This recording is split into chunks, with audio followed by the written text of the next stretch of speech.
un groupe républicain majeur australien a déclaré à Express.co.uk que le prince Charles ne soutiendrait pas la famille royale au même niveau que la reine Elisabeth II lorsqu'il montera sur le trône.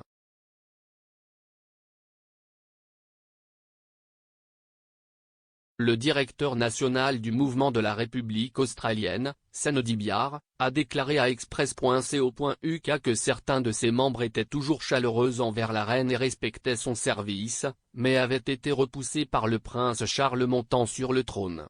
Monsieur Biar a expliqué que la posture politique du prince de Galles avait suscité des inquiétudes chez certains Australiens qui pensaient que ce n'était pas le rôle du monarque de s'impliquer dans la politique.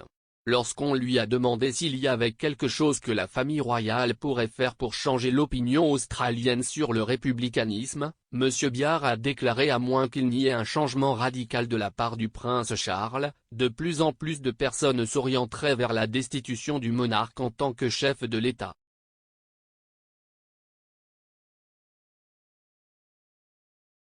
Parlé à Express.co.uk. Monsieur Biar a été invité à donner son avis sur la famille royale et les désaccords spécifiques qu'il a à leur sujet.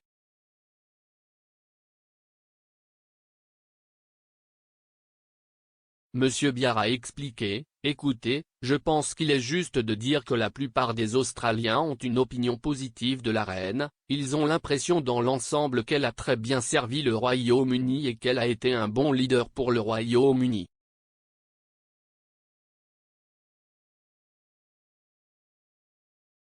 Mais je ne pense pas que les Australiens aient la même opinion sur le succès du prince Charles qui n'a pas à peu près le même niveau de soutien.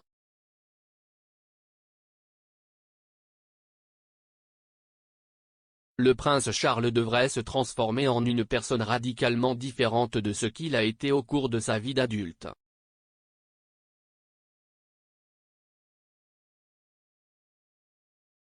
Nous avons vu des interventions politiques constantes de sa part pour féliciter un gouverneur général australien qui a limogé de manière controversée un gouvernement australien élu.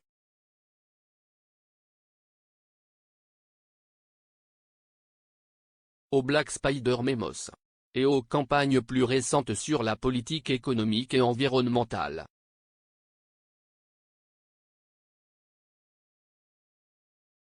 Donc, d'après ce que nous voyons, si est un militant éclectique dans l'âme, ce qui contraste fortement avec ce que vous attendez d'un chef d'État dans une monarchie constitutionnelle.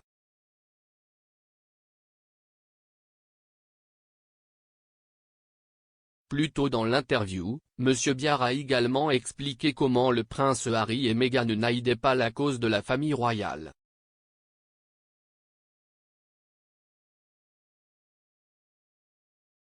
Il a expliqué que le prince Harry avait montré le problème du règlement héréditaire alors que des individus étaient poussés à des postes de pouvoir, que même ou d'autres personnes veuillent qu'il soit là.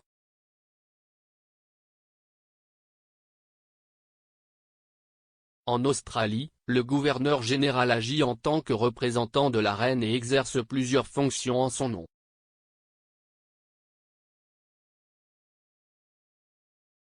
En 2020, une lettre du prince Charles a été rendue publique après avoir écrit à un ancien gouverneur général australien, Sir John Kerr, soutenant sa décision de limoger le Premier ministre Gough Whitlam.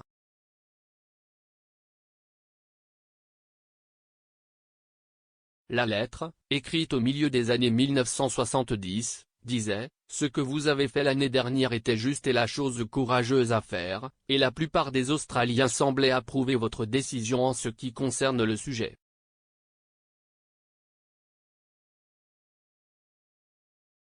D'autres lettres aux politiciens ont été découvertes au début des années 2000, connues sous le nom de Black Spider Memos.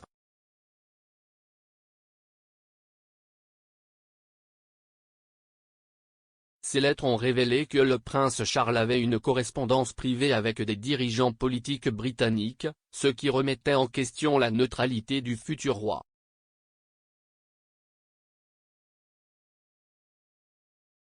Mais alors que la plupart des lettres étaient considérées comme relativement inoffensives, la révélation a sonné l'alarme pour les critiques de la famille royale, car ils craignaient d'essayer de s'impliquer davantage dans la politique à l'avenir.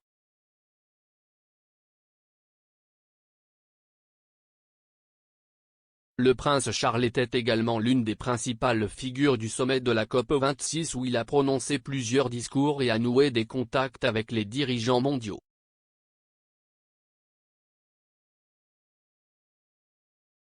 L'Australie a organisé un référendum sur la transformation en république en 1999 qui aurait vu la reine remplacée par un chef d'État choisi par le Parlement.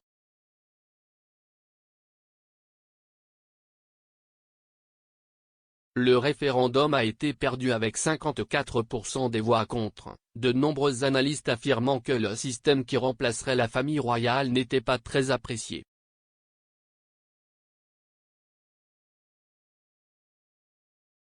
Monsieur Biard a déclaré à Express.co.uk que son groupe présenterait une nouvelle campagne dans les prochains mois qui, selon lui, aborderait les questions du référendum.